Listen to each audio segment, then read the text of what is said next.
Hello, friends. This is Professor Googlov. Today's video will be a little unusual, but I'm sure you will like it. So, get comfortable and let's go. Titanic. The infamous, and perhaps most famous liner, Titanic, the sister ship of Olympic. Titanic was launched in 1912 by the White Star Line and was the largest ocean liner ever built at the time. The liner was 882 feet long, 92.5 feet wide, and had a draft of 33 feet. With 9 decks, Titanic was also known for having virtually all the amenities for different social classes on board. It was designed for luxury and elegance, not speed, with a modest cruising speed of 21 knots, 24 miles per hour, for crossing the Atlantic. Shipbuilders took care of convenience and design. Titanic could outdo many other ships with its luxury. Shipbuilders spared no expense in providing conveniences for passengers. For example, first-class passengers on the ship had a sauna and a swimming pool, and an excellent sanitation system was also provided for second- and third-class passengers. The ship was truly magnificent and fully justified its name. Titanic ran on coal. The boilers were located in the lower part of the ship, and 2 reciprocating engines were located in the aft. Steam was supposed to be lifted from the boilers to power the engines and then passed through a turbine, which drove the central and smaller propellers. Despite all its technological advancements, Titanic became infamous, sinking on its maiden voyage after colliding with an iceberg. Because designers thought that too many lifeboats would be unsightly, almost 1,500 people perished that night. The sinking of Titanic is still considered the deadliest maritime disaster to this day.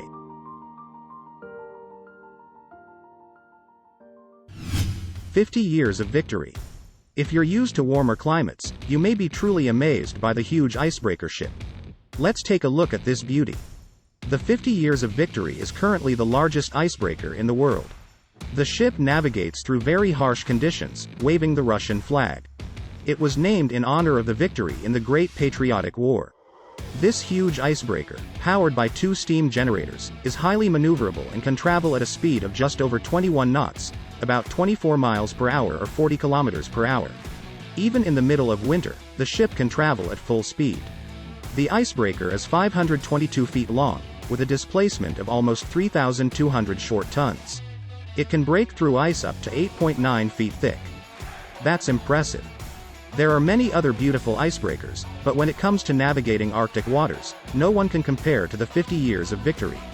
The ship has been sailing for about 30 years, which says a lot about it. In Russia, the 50 Years of Victory is a well-known ship. You can even see it on a postage stamp. When the ship is not busy transporting cargo, tours are conducted on it, during which you can circumnavigate the North Pole. You just need to dress warmly. Norfolk and Western 2156. Built in 1942, the Norfolk and Western 2156 steam locomotive is the most powerful steam locomotive in the world. This locomotive will never run on the rails again. It is a true steampunk wonder. For several decades, the locomotive has been out of service. Now, the giant Norfolk and Western 2156 belongs to the National Museum of Transportation in St. Louis, Missouri. It was one of the most efficient and powerful locomotives used in the United States. The Norfolk and Western Company resisted the transition from coal-fired locomotives to diesel engines longer than others. The locomotive weighs 481 tons, with a maximum speed of 50 miles per hour. In its final years of operation, it was used for fuel and coal transportation. Despite being the largest steam locomotive in the world, the 2156 was quite maneuverable and fast. It was the hardest working articulated locomotive ever created. The main advantage of the locomotive's design was the reduction of fuel and water consumption, as well as a higher power-to-weight ratio due to the expansion of the cylinder before opening the exhaust valves, which ensures high efficiency. Thanks to its articulated design, the locomotive could operate on tracks with steeper curves, and the 2 pairs of driving wheels could separate and pivot independently of each other. Esso Atlantic. Esso Atlantic is a large oil tanker of Esso Tankers Incorporated. It is one of 7 ships with a capacity of 500,000 tons, while the weight of the tanker itself was just under 570,000 tons. Esso Atlantic is no joke, it's a vessel that can be relied upon when transporting the heaviest cargo. Have you ever wondered how all those gas and oil rigs end up in the middle of the ocean? And when they break down, they need to be returned to port somehow. And if they need a massive part or equipment, Esso Tankers is the company that carries all this equipment. The length of the tanker is 1,299 feet. The beam is 233 feet across. The draft when fully loaded is 82 feet. Such a tanker and ocean are small. Esso Atlantic was built back in 1977 and operated until 2002. During almost 3 decades of service, the tanker ran on a powerful steam turbine engine that propelled the ship through the waves at a maximum speed of about 16 knots, 18.4 miles per hour. For such a massive vessel, this is quite fast. Eventually, the ship was sold to shipbreakers in Pakistan and sent for scrap, like many other tankers of that time. SS Normandy, USS Lafayette. Once the pride of France, the SS Normandy sailed the world's oceans from 1935 to 1942. Many historians and enthusiasts will tell you that it was the largest and most elegant ship to make a transatlantic journey. The SS Normandy was a direct competitor of the Italian ship SS Rex, the British Queen Mary, and the German ships Europa and Bremen. The length of the ship was 984 feet, and the length of the beam, which was located on 12 decks, was 118 feet. Normandy was an absolutely stunning ship, a true pearl of the golden age of ocean liners. Most ships of the time were built only for first-class passengers. Normandy combined technology and luxury thanks to its hydrodynamic hull and streamlined deck design.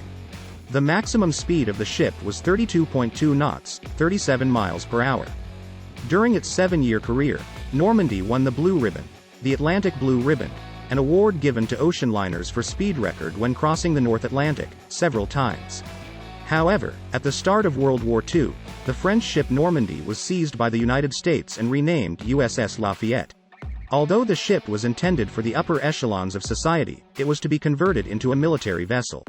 During the conversion, a fire broke out and the ship burned to the ground, never reaching European and Pacific France. Esso Pacific. The Esso Pacific, a sister ship to the world-famous Esso Atlantic, entered service as a supertanker in 1977. The ship was built by Hitachi Zosen Corporation in Japan. Like its sister ships, the Esso Pacific was a huge oil tanker. The tanker was 1,299 feet long, 233 feet wide, had a gross tonnage of 250,000 tons, and a cargo capacity of 516,000 tons. Although the ship was built in Japan, it sailed under the flag of the Bahamas. The steam turbine engine allowed the tanker to transport tons of oil at a speed of just over 15 knots, approximately 15 miles per hour. Like the Esso Atlantic, the Esso Pacific met the same fate after 25 years of service. The ship was sent to a ship-breaking yard in Gadani, Pakistan, where it was turned into one of the largest piles of scrap metal imaginable.